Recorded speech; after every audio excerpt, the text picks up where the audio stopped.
Well, YouTube, I'm also at the top of Sinipee Trail here, and see, I use this walking stick to get up onto the. Yep, here's the walking stick. I don't know if you can see it, but you get on top here, because to tell you truthfully, it is a monstrous walk climbing up this trail here. This is the original Sinipee Trail here. But you're starting to see some cool relics up here too. I mean, there's an old barrel there.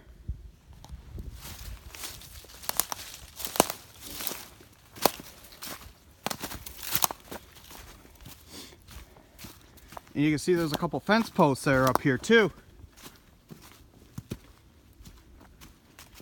And of course on the way up I seen a retaining wall, but I'll get that on the way back. But you see here's an old fence post here too. Yeah, up here is the old well. They used to give water to the town. And it's up there through the trees, but I'll go up there and show you. But just as I said, this is a monstrous walk, having to climb up this trail here. There's a thing of steel in there too. It's cool. But this is a really exhausting walk, having to climb up this trail here. But as you can see, back in there is the old well.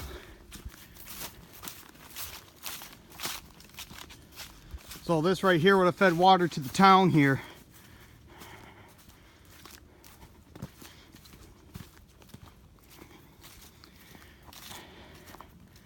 Yep. Somehow that's still here. Of course you can see there's other bits and pieces of it kind of laying on the ground here.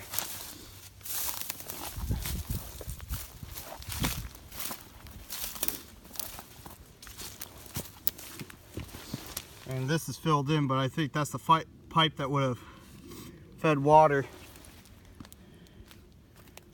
But always like coming to see this old well here.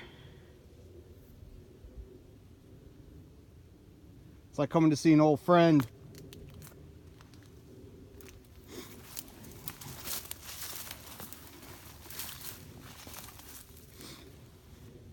And that right there would have been the crankers. The wheels that you would turn and everything to put pressure of the water to feed the town, it looked like.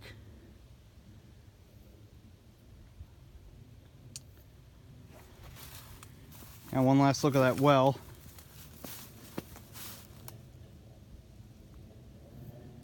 You probably could have said that this was Sinipee's water tower, but the thing of it is, you know, I don't think there was like a tank on top of there. I just think this was a well that they used to feed water to the town. They pumped it from the river and then they fed the water to the town.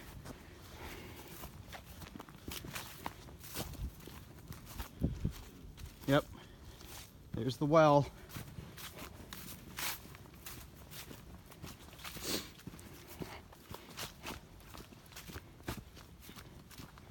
And back that way is the cemetery, and we're going to be going back there next.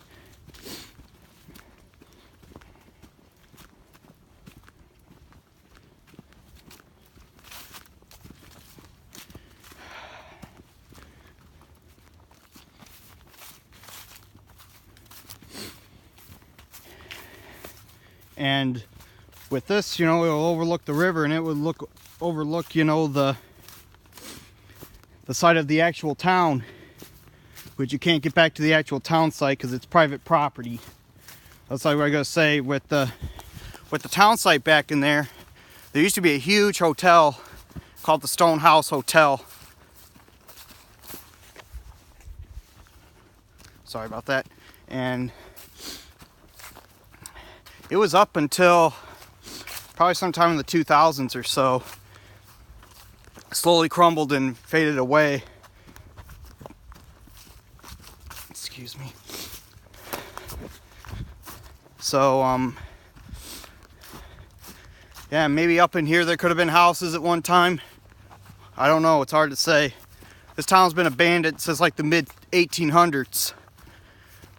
Because I'm sure, because the thing of it is, you know, a lot of the residents got smallpox and malaria, those diseases from back in the day, and they all died and the town just vanished.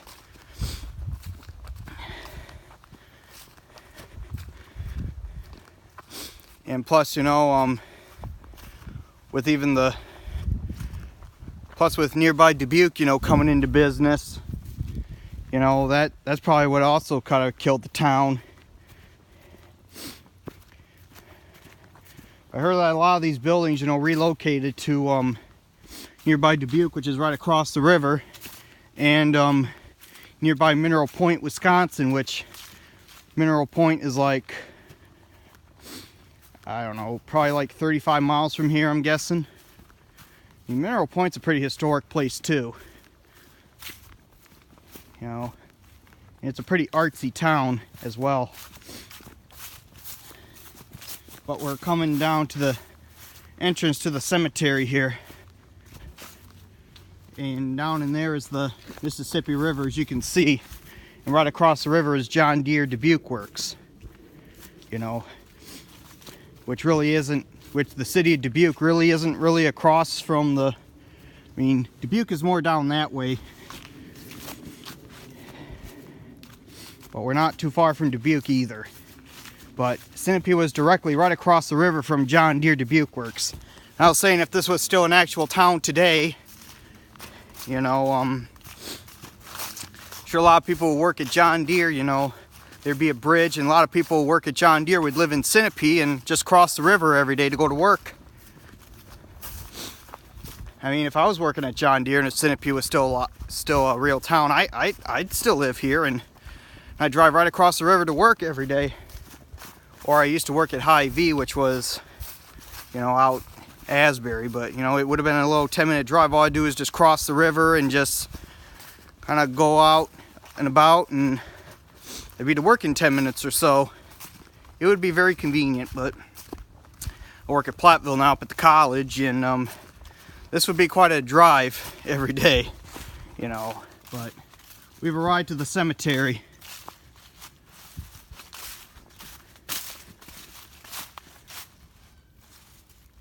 Yeah, sorry, I was just thinking, you know, there some kids wrote on a tree stump here. It said something like "Welcome to Sinipee" or something, or I don't know where that is, but you can see here the fence posts here. So you'd be entering the cemetery here. You got some pine trees down there too, which were part of the cemetery. This thing all along here are graves. But there's only 3 tombstones here because I heard back in the 70s that this place was vandalized. A lot of the kids, you know, took the tombstones and threw them over top, you know, threw them into the river, which really wasn't so nice at all. But, you know, just as you can see, you know, there are pine trees. What normally you would see in a cemetery. But you can see nature has reclaimed this cemetery long after Sinipee was abandoned. And I can hear that there's some other kids up here too. I mean, some other people up here too. And there's a dog. There's a puppy dog. Whoop, whoop. Stop! Stop!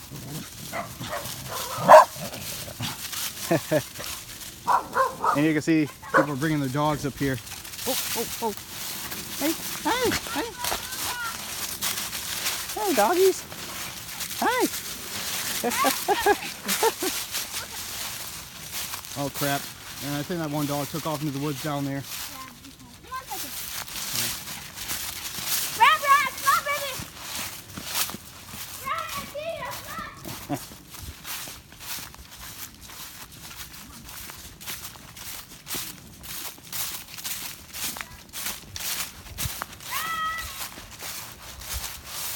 And you can see here the graves here. Yeah, I'm going to do this on the way back because the eagles were just flying right over the tree. Oh. Just a moment ago. Wow. There's a grave there. Oh, Charles Finley, 1893. but they don't have a death date. John P. Finley, 1863-1949. Molly Field Finley, 1865-1948. Isabel Finley, 1867-1926. Roche Finley, which Roche is buried over there, 1897, died 1918. He was in World War I believe.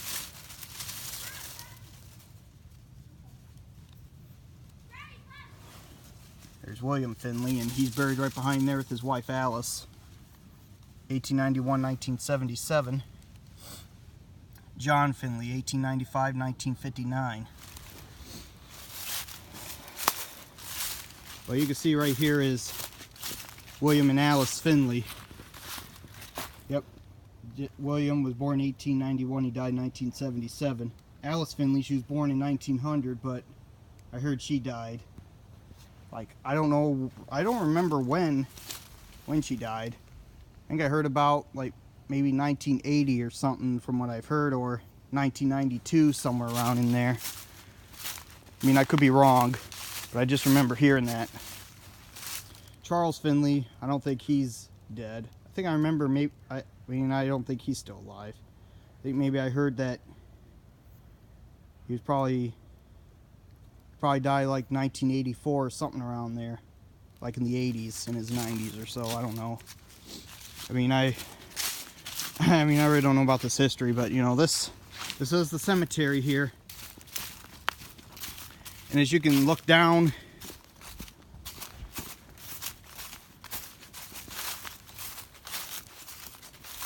I mean, this has become somewhat of a tourist attraction. I mean, it used to be that nobody was allowed to come up here unless you had special permission, but it looked like nowadays some people are coming up here.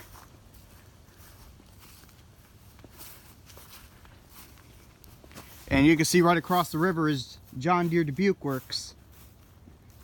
And you can see down in there, Lock and Dam number 11 by Dubuque, as well as the bridge that takes you from Wisconsin into Dubuque, into Iowa there.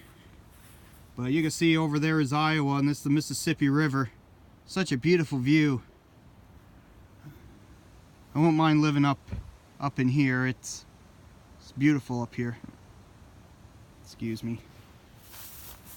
Sorry about that. You see people are carving their names in here, and look at this writing from Finley and Company, Sinipee, Wisconsin. Which Sinipee would be down in that valley here. I don't know if you can really see it, but I think down in there is the town, or what's left of it. Just down on that bottom there. But you know, as you can see, this right here has been my tour of Sinipee, Wisconsin. Once again, it's a 3-part series because I couldn't fit in a big long video. Well, thank you for coming along. Have a Merry Christmas.